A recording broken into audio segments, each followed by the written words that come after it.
today I'm going to be looking a little bit more at the basic foundations of blocking.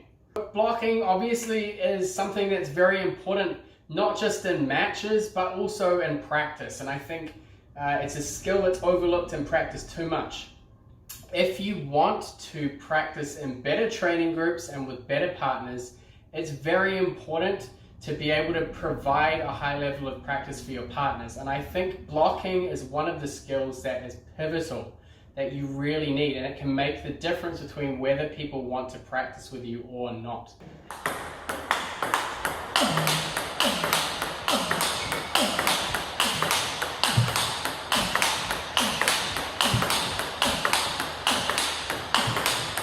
I'm going to go through some very simple tips. One of the things that's really important is stability. So when you're blocking, you need the position, whether it's forehand or backhand. Your body weight has to be low, center of gravity in the middle here, chest forward, and in a good stable position with good balance. The next important thing when you're blocking is to keep your racket up. So blocking low at the table like this or like this is not going to give you a good margin of safety or good control. So a lot of the times when you're blocking, your racket is above your elbow. Okay, so when you move to here on your forehand or your backhand, your racket is up and sometimes a little more vertical than usual. So you bring your racket up this way. Okay, so a lot of the time blocking backhand, your racket is quite close to your face, so you can really get a good perspective of the incoming ball.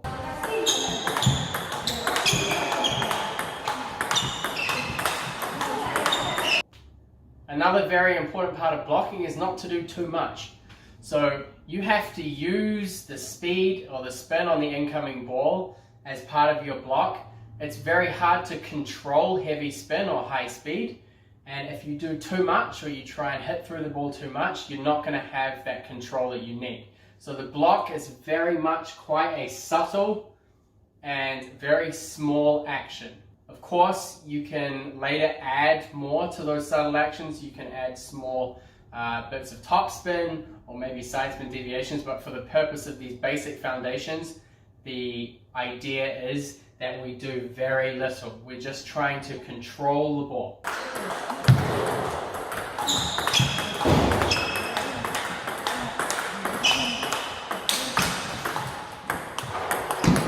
When you're dealing with more topspin, maybe a slower ball or a really heavy topspin, you need to bring your racket up more and close the angle over the top. So you're really touching on top of the ball, and when you're having somebody play a lot of power to you, you can get behind the ball more and not so much on top, and your racket doesn't quite have to be as high.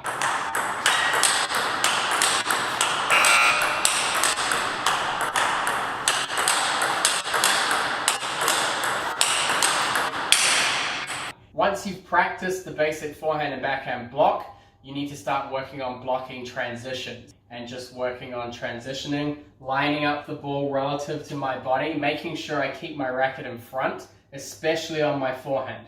So I don't want to be blocking in line with my body. I need to keep my racket in front. I'm going to be making a lot more content, so please subscribe to me here on YouTube, and also you can follow me on all my platforms at MHTableTennis.